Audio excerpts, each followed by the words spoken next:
Saint Augustine, commentary on Psalm 89, following.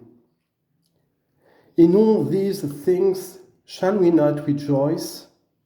Or shall we contain our joy? Or shall words suffice for our gladness? Or shall the tongue be able to express our rejoicing? If therefore no words suffice, blessed is the people, O Lord, that knoweth glad shouting. Verse 15. O blessed people, dost thou conceive aright? Dost thou understand glad shouting? For except thou understand glad shouting, thou canst not be blessed. What do I mean by understanding glad shouting? Whether thou knowest the source of that rejoicing, which is beyond words to express. For this joy is not of thyself, since he that glorieth, let him glory in the Lord. 1 Corinthians 1:31.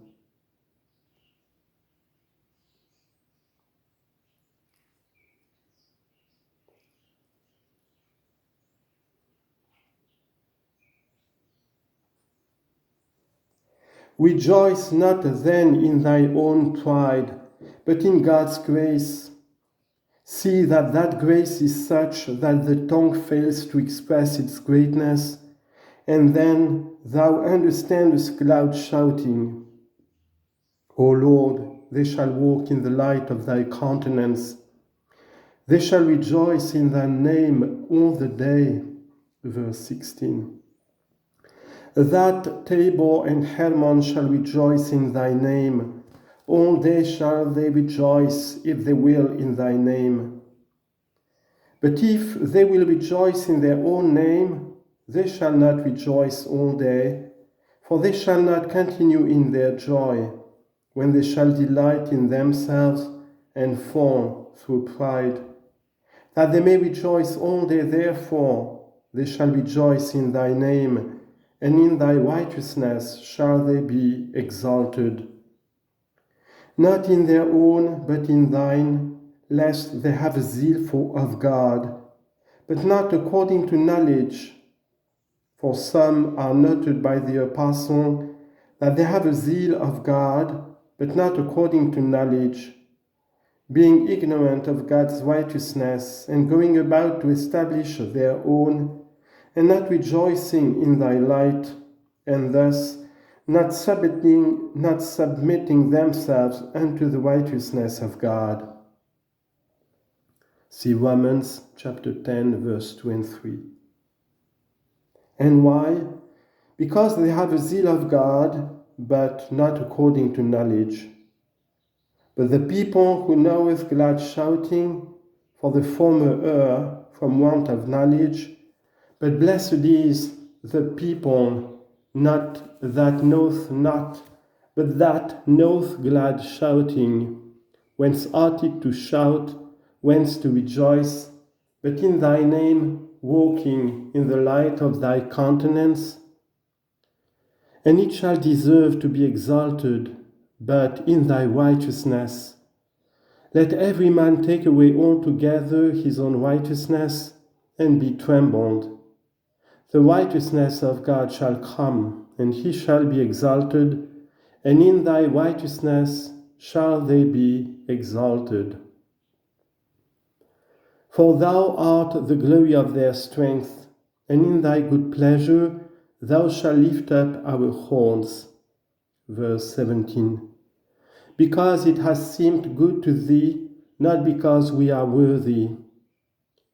For of the Lord is our taking up. Verse 18. For I was moved like a heap of sand that I might fall, and I should have fallen had not the Lord taken me up. For the Lord is our taking up.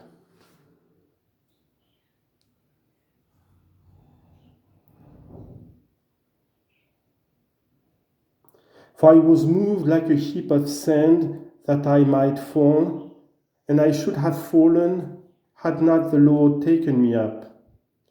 For the Lord is our taking up, and of the Holy One of Israel our King. Himself is thy taking up, himself thy illumination. In his light thou art safe. In his light thou walkest.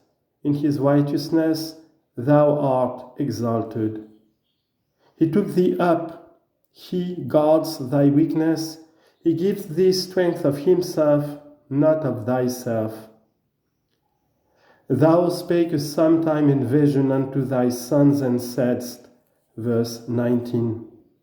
Thou spakest in thy vision, thou didst reveal this to thy prophets.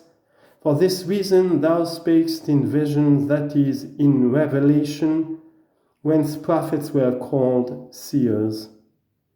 They saw something within, which they were to speak without, and secretly they heard what they preached openly. 1 Samuel chapter 3, verses 9 to 18. Then thou spakest in vision unto thy sons, and saidst, I have laid help upon one that is mighty.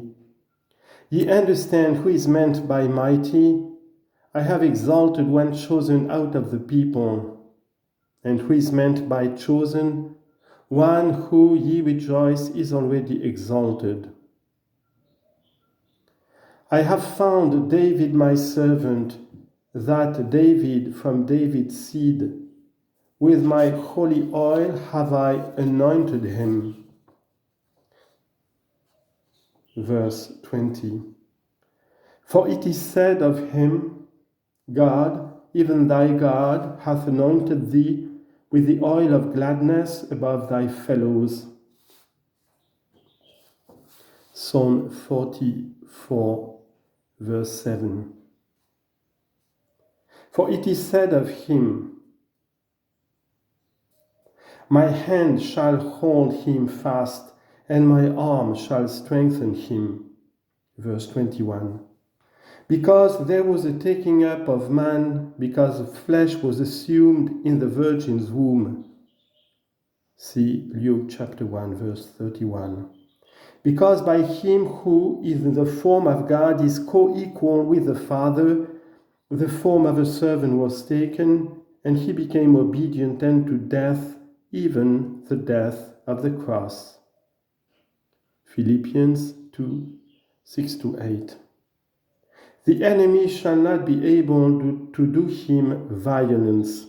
Verse 22. The enemy rages indeed, but he shall not be able to do him violence. He is wont to hurt, but he shall not hurt. How then shall he afflict him? He will exercise him, but he shall not hurt him. There shall be profit in his raging, for those against whom he rages shall be crowned in their conquering. For how is he conquered if he rages not against us? Or where is God our helper if we fight not? The enemy therefore shall do what is in his power, but he shall not be able to do him violence. The son of wickedness shall not come nigh to hurt him. I will cut in pieces his enemies before his face. Verse 23. They are cut in pieces from their conspiracy, and in that they believe they are cut in pieces, for they believe by degrees, as when the calf's head was ground small, they will come to be the drink of God's people. For Moses ground down the calf's head and sprinkled it upon the water, and made the children of Israel drink it. Exodus chapter 32, verse 20.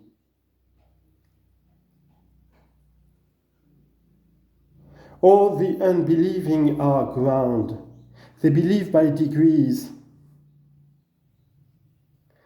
and they are drunk by the people of God and pass into Christ's body. I will cut in pieces his foes before his face, and put to flight them that hate him. My truth also and my mercy is with him. Verse 24. All the paths of the Lord are mercy and truth remember as much as he can how often these two attributes are urged upon us, that we render them back to God. For, as he showed us mercy that he might blot out our sins, and truth in fulfilling his promises, so also we, walking in his path, ought to give back to him mercy and truth. Mercy in pitying the wretched, truth in not judging unjustly. Let not truth rob you of mercy, nor mercy hinder truth. For if through mercy you shall have judged contrary to truth, or by rigorous truth shall have forgotten mercy, you will not be walking in the path of God, where mercy and truth meet together. Psalm 85, verse 10.